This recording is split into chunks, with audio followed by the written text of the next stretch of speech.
Hey loves! Welcome to my channel. My name is Gracey Papio. If you're new here, welcome. I do beauty related videos in this channel. So, in today's video, I will share with you guys the gadgets that I use for YouTube.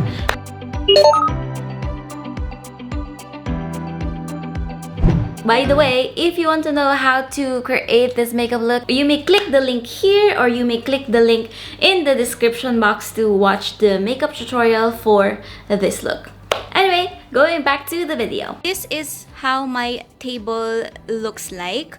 I do have a mirror. This is part of my favorites video. If you saw this mirror right here, this is from Miniso. So yan. Lobat ata to. Yan.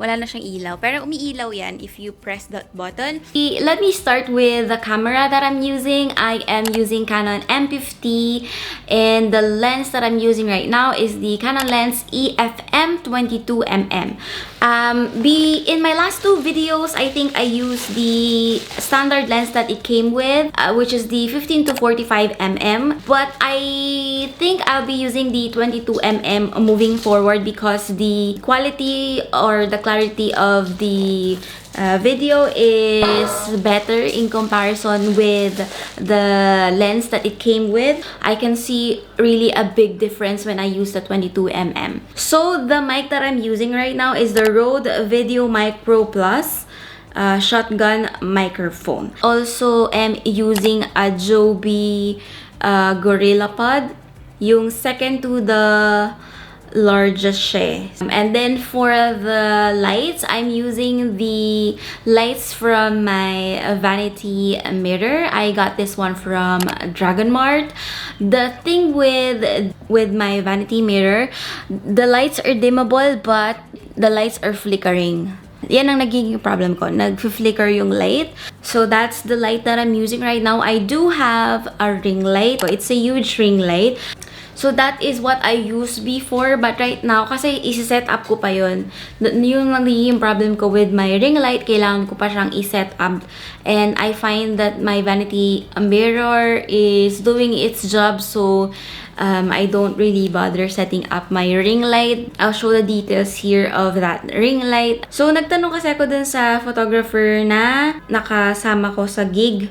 And I asked him, ano ba yung ring light na ginagamit niya? That's what he recommended. Right. So, the great thing about my ring light is the remote yung kanyang ring light. You just have to put battery in it. And it's also portable. You just have to buy the battery pack and you can use it outside without plugging it in. Napansin ko lang kasi, di ba nagpo-film ako continuous. Usually, yung mga makeup tutorials ko or pag nagme-makeup ako, it really takes a long time. Hindi pa ako mabilis talaga mag-makeup. So, ang tendency na de-drain yung battery. So, I looked for a battery that I can use.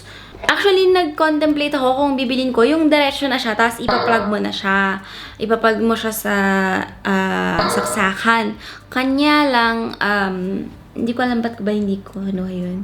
Ay, kinontra yata ako ng asawa ko. Kaya, hinanap ko na lang is additional battery. Yung standard na kasama ng Canon is 875 mAh. So, ito yung kasama niya. This is BM Premium 2-pack of LPE12 batteries and USB dual battery charger for Canon. Tapos, ang maganda dito, may dalawa siya na battery like this and yung kanyang battery is 1150 mAh.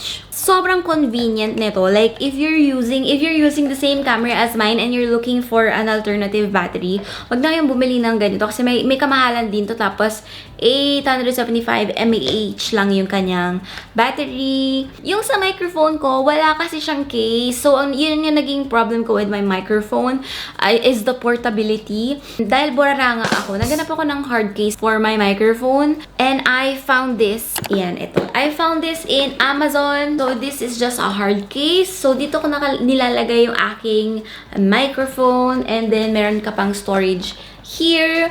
Very nice and sturdy. I also got myself external hard drive. This is a Seagate expansion portable drive. This is 5 terabyte. And let me also show you yung mga tripod na gamit ko. I have two tripods. So, this is National Geographic. So, ganyan siya. Tapos, matangkad din to. Mas mataas pa sa akin. I got a generic one. I got 2 tripods kasi yung isa nga para dun sa aking ring light. This is a Yunteng VCT668 Pro Photo Tripod. Mas matangkad yung National Geographic. Yeah. Kapag ini-stretch ko din to, mas matangkad yung National Geographic. So, I also have the Manfrotto smartphone clamp. This is what I use whenever I do IGTV and sometimes when I use my phone for vlogging as well. I hope that this is somewhat helpful. If you have any suggestions, ano ba yung better na sa palagay nyo na dapat kong gamitin, let me know in the comments section below. Thank you so much for watching and thank you for your time. If you haven't subscribed to my channel yet, you know the drill. Subscribe and ring the bell so you are notified whenever I upload new videos.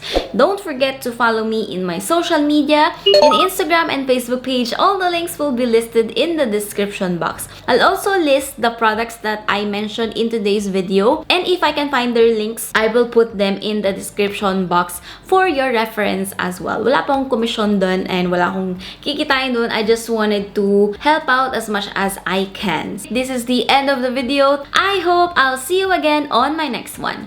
Bye! Or you may click the link in the description. You may click the link here or you